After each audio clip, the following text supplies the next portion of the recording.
Fabliaux, donc c'est la séance 3. Donc on est toujours sur le vilain Mire, c'est la fin de l'histoire aujourd'hui. Donc vous la relirez bien par contre entière pour la semaine prochaine, ce sera le contrôle. Donc pour cette semaine, on va lire la fin. Donc on se rappelle que le vilain Mire, donc ce paysan, il battait sa femme et sa femme pour le venger, pour se venger de lui, le fait battre par les conseillers du roi pour qu'il devienne médecin et qu'il soigne la fille du roi. On en était là. Donc il avait réussi à soigner la princesse en la faisant rire, en lui faisant cracher l'arête. Et puis donc il était tellement persuadé qu'il allait rentrer chez lui, mais le roi lui dit non, non, non, non, non, tu rentres pas chez toi, je te garde à mon service, t'es tellement un bon médecin que tu vas pouvoir soigner en fait tout le monde, donc tu restes avec moi. On en était là.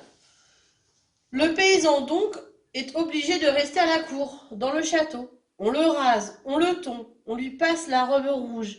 Il respire un peu. Mais les malades du pays qui ont appris la guérison, ils accourent, ils assiègent le roi. Le roi médite en lui-même. C'est juste, pense-t-il. Il appelle le médecin. Vous les entendez, maître, dit-il. Prenez soin de ces gens-là, je vous prie. Guérissez-les. Grâce, sire, ils sont trop, je ne pourrai jamais les soigner tous. Dommage, dit le roi. Il fait signe à ses deux sergents qui arrivent déjà avec un bâton. Qu'on me le banne, commença le roi. Grâce, sire, je vous le guérirai si Dieu le veut. À la bonne heure, dit le roi. Que l'on fasse un grand feu ici, cria le vilain, et que tous les bien portants quittent la salle avec vous, sire. Je dois rester seul avec les autres. On fit le feu. Il ne fit pas le fou, il parla aux malades. Donc, faut imaginer la scène, tout le monde est dehors. Lui, il est resté avec tous les malades et il a mis le feu, enfin un grand feu au milieu de tous ces gens qui sont malades et il se met à leur parler. Par le Dieu qui m'a créé, je ne peux pas vous guérir tous, leur dit-il. La somme des maladies est trop forte et vous n'êtes pas assez résistants. Voilà donc ce que je vais faire. Je brûlerai dans ce feu le plus malade d'entre vous. Et quand il sera brûlé en entier, tous les autres n'auront qu'à absorber un peu de ces cendres pour être purifiés et fortifiés. Après, ils n'auront plus qu'à rendre grâce à Dieu, ils seront guéris. Les malades s'entre-regardent, cherchant le plus atteint. Chacun sent bien que ce n'est pas lui. Aucun ne l'avouerait. Même si on lui donnait tout le pays normand, aucun n'a plus rien. Donc d'un seul coup, vu qu'on leur dit que le plus malade, il va être brûlé, d'un seul coup, tous les malades, ils sont pas malades, ils sont plus malades, c'est bon. Ils ont été guéris d'un seul coup.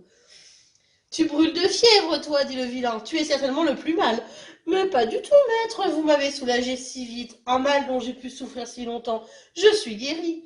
Eh bien, alors sauve-toi. Qu'est-ce que tu fais encore ici? Porte-toi bien, mon brave. Et comment, sire? Je suis plus sain qu'une pomme. Ah, vous avez un médecin.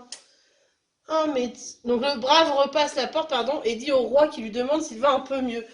Et comment, sire, je suis plus sain qu'une pomme. Ah, vous avez un médecin, un médecin. En fait, bien sûr, on est bien d'accord, il ne l'a absolument pas guéri, mais il n'a pas envie de brûler au milieu du feu. Hein. Ai-je besoin de vous dire la suite, messieurs et mesdames qui m'écoutent et si fort? Il ne reste plus un malade. Petit et grand, pas un. La vue d'un beau grand feu est très revigorante, sans doute puisque tous s'en allèrent en disant qu'ils étaient sauvés. Le roi était aux anges, ébahi d'admiration. Comment donc avez-vous pu agir si vite, mon doux maître? Eh bien, sire, je les ai charmés, oui, charmés. Je connais un charme plus puissant encore que le gingembre et la cannelle, le plus puissant de tous sur la vie des hommes. Ah, dit le roi, vous aurez tout ce que vous voudrez, de l'argent, des chevaux, des troupeaux, et mon amitié si vous la voulez aussi. Mon estime la plus haute en tout cas. Le roi sourit avec douceur. Mais ne m'obligez plus à vous prier par les coups de bâton, mon ami. J'ai scrupule de frapper quelqu'un comme vous. Sire, sire, merci, dit le vilain. Vous n'aurez pas besoin, je suis tout vôtre maintenant, et je le serai tant que je vivrai. Je crois que jamais plus je n'oublierai ce qu'il faut faire. Il retourna chercher sa femme, et en effet tous les témoins assurent qu'il l'aima, et qu'il la chérit jusqu'à sa mort, sans la battre, sans la frapper. C'est elle en fait qui lui avait donné sa science et ses diplômes. Bien sûr, il n'a ni science ni diplôme, mais il était très très malin. Et du coup, quand même, il s'est réconcilié avec sa femme qu'il ne battra plus. Et il sera le médecin du roi. Alors, un drôle de médecin, un faux médecin, mais bon, un médecin quand même pour le roi. Voilà pour le vilain mire qui est fini. Donc, comme pour les fois précédentes, on va couper en scène sur la feuille que vous avez donc derrière, ici. Donc vous coupez en scène, vous coupez la vidéo, vous le faites et puis on corrige. Donc pour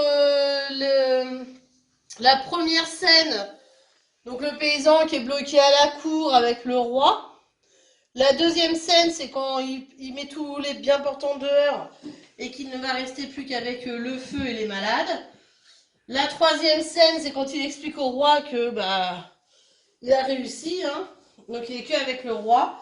Et puis la dernière scène, c'est donc qu'il retourne avec sa femme et que tout va bien. Donc au niveau de la correction du petit tableau, ça donne la scène 8, il est au château, la scène 9, il est au château, mais qu'avec les malades, la scène 10, il est au château qu'avec le roi, et la scène 11, il est chez le vilain, il est retourné chez lui.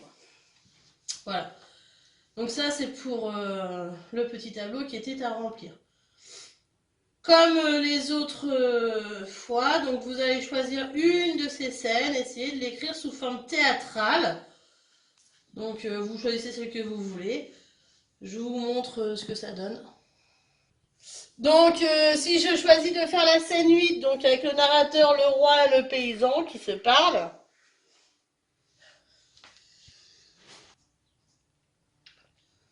Donc si je choisis de faire la scène 9, il n'y aura plus que le paysan et le malade qui est d'un seul coup guéri, tout puissant. On n'oublie pas le narrateur quand même pour comprendre un petit peu l'histoire. La scène 10, ça sera le narrateur et le paysan seulement. Et la scène 11, il n'y a que le narrateur qui raconte donc qu'il retourne chez lui et que sa femme, tout va bien. Donc voilà pour la correction du vilain mire. Donc je répète, la semaine, vous relisez bien pour la semaine prochaine, parce que la semaine prochaine, vous avez un petit questionnaire très rapide niveau QCM. Hein. Donc vous avez une question, 3 choix. Il faudra choisir la bonne réponse, mais ça serait bien de le faire sans le texte par contre. Si vous aviez été à l'école, vous l'auriez fait sans le texte. Donc ça serait bien de lire, de relire le texte un petit peu avant la semaine prochaine. Voilà, merci.